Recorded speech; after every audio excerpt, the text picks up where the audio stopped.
Shout out to Blue Apron for sponsoring this update. Blue Apron is the #1 fresh ingredient and recipe delivery service in the country. See what the fuss is all about and get your first 3 meals free when you visit blueapron.com/theknow.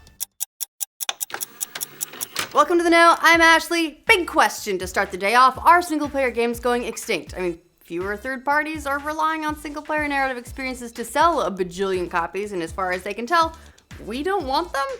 Well, the director of one of the biggest single-player games of the year so far, that's God of War, says no way. Cory Barlog, who directed the game, recently shared his thoughts on the future of single-player games and compared them to a phoenix. Barlog told IGN he thinks there's still a place for single-player games in this Fortnite-dominated world that we live in. He said, single-player games are the phoenix at this point. We go through the ebb and flow. Games change by the different creatives that get involved and say, I have this crazy idea. Barlog said he's not a fan of multiplayer games, but he thinks there's room for both, saying, competition doesn't drive me. It's not to say the competition's bad. It's not to say the competitive games are bad, because I love that those exist, but it's not my thing. Of course, God of War is a prime example of a great single-player game, so I say keep them coming. The last 12 months have been really great to Capcom. The developer and publisher made more money than ever over the last year, and it's all thanks to one game, Monster Hunter World. Capcom had its most profitable year ever for the fiscal year that ended just on March 31st, with its profits up an impressive 8.4% over the previous year, and that was due to the breakout success of Monster Hunter World. While the Monster Hunter franchise has long been very popular in Japan, the newest game proved to be a hit elsewhere as well, selling more than 7.9 million units in total so far. That makes it the biggest selling game ever for Capcom, beating out the previous champ, Resident Evil 5. Capcom also said they've seen good sales on the Switch due to Monster Hunter Double Cross and Ultra Street Fighter 2. So that's all really great. Now, what if you just brought Monster Hunter Double Cross to the West already? You could sell even more units. Just an idea, Capcom. After more than a year in early access, CONAN EXILES has now officially released for PC, PlayStation 4, and Xbox One, so congratulations there. A lot of games never leave early access, so it's always a treat. Developer Funcom says the game sold more than 1 million units already, which is pretty impressive. CEO Rui Kasei says CONAN EXILES is already one of the most successful titles in Funcom's 25-year history. This has been a great experience for us. When I look at the incredible journey the game's gone through in just 15 months of early access, as well as the very positive development in player reviews over the past few months, I feel confident that we've been successful in what we set out to do. The developers also released a launch patch for the game that introduces brand new areas along with some other goodies. Hopefully they improved that good old dong slider as well, because that was a lot of fun. I was really sad that the console versions did not get that. A World of Warcraft player who was responsible for a DDoS attack on the game's servers is gonna serve a year in prison. The 38-year-old Romanian man was extradited to the US to face federal charges related to the DDoS attack, which happened way back in 2010. Sometimes these processes take a while. He pled guilty in February to a felony count of causing intentional damage to a protected computer. Authorities said the man apparently flooded the servers after a dispute with other players. Well, he's gonna have a lot of time to think about that now. Just a reminder, don't do stuff like this. No game is worth a year of your life in prison. That sucks. Don't do it. Not worth it. That very exciting Disney-Fox merger that could bring all the X-Men and Fantastic Four back home to Marvel may have a new complication. Comcast has decided they're serious about entering into the bidding war, even though Fox and Disney have already come to an agreement. The merger is on hold pending government approval, and in that time, it's more than possible Comcast will try to entice Rupert Murdoch with some extra, billions, whatever. The only thing holding Comcast back is waiting to see what the government decides on the pending AT&T Time Warner merger. The reason they're waiting is because if it's okay for AT&T and Time Warner to merge, then the government likely won't view Comcast buying up Fox as a monopoly. So, if that goes through, Comcast will be probably going really hard at Fox, reportedly working with a bank to make an all-cash offer of at least $60 billion, which is $8 billion more than Disney is offering, which is a combination of cash and Disney stock. Comcast is also going after UK's Sky TV as part of the deal, so welcome to our fun, UK. And that could take their total spend to around $100 billion when all is said and done.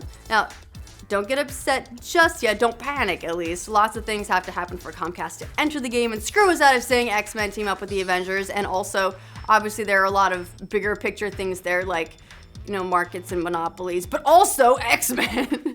It is something on the table right now that you should know about. Speaking of Avengers and Marvel properties and all that, did you know that all the Avengers got matching tattoos? Isn't that sweet?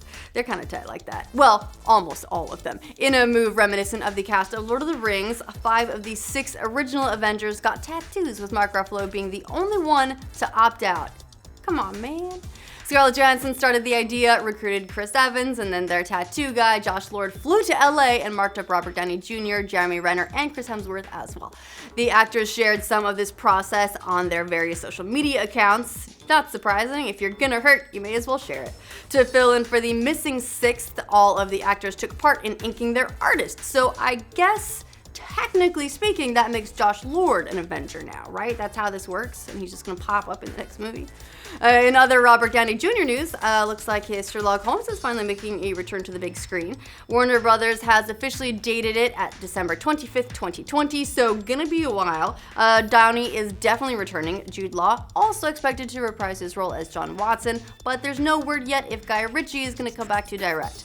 That December 25th date puts Sherlock 3 directly in the path of James Cameron's Avatar sequel, which is set to open the weekend prior, so that's kind of interesting. Also interesting, the original Sherlock Holmes film opened against the first Avatar and was still able to rake in over $200 million at the US box office, so I guess based on that, they're not too worried about sharing screens with James Cameron's huge sequel, which is, what, he's doing 5 whole sequels or 4 sequels all at once. It's a lot of sequels all at once anyway. But speaking of sequels, holy crap, it's happening. A third Bill and Ted movie is officially in pre-production. Thought this day would never come. We've been hearing about it so long.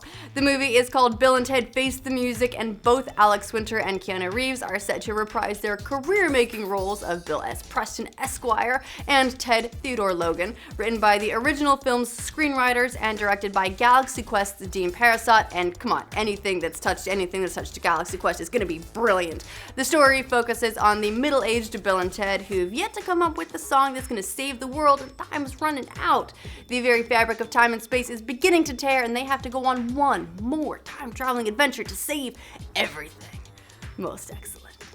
Now, it looks like this is not really super sciencey or super techy, a little bit of both, but mostly we just have a lot of viewers in Hawaii and we care about you guys and hope you're doing good with your lava and everything. But it looks like a lot of sunscreen brands are about to get banned in Hawaii pretty soon because, you know, well, you'd think you'd need sunscreen in Hawaii, but turns out though that a lot of brands contain 2 chemicals which are toxic to coral reefs, and state lawmakers recently passed a law that would ban the sale of sunscreens that contain oxybenzone and octinoxate.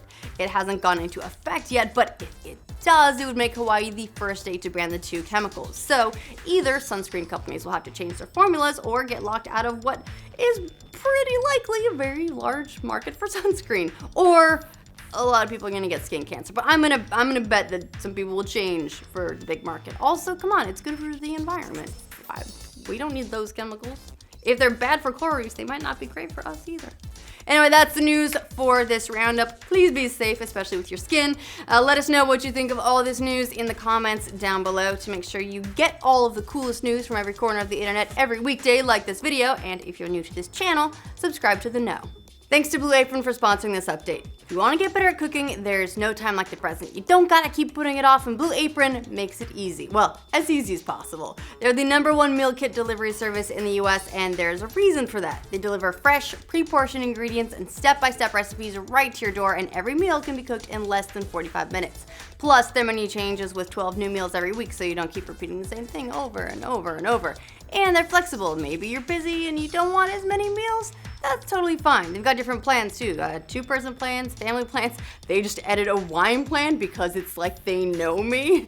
I like Blue Apron because, well, I was never much of a cook growing up. I didn't learn a whole lot, but I enjoy the process and I've been trying to improve. So I keep trying it out, getting the new meals, and well, luckily for me, there's always something I'm interested in trying. On the menu this week, they've got a Tokyo beef and rice bowl, barbecue pork burgers, gnocchi, and yellow tomato sauce. Could go on, but it's making me hungry. I haven't had lunch yet. They've actually just partnered with Airbnb to feature recipes developed by Airbnb experience hosts too, so lots of cool new dishes to try. If you want to try it out, Blue Apron is offering our nobodies your first 3 meals for free. Just go to blueapron.com/theknow and it will be applied when you redeem their offer on the site.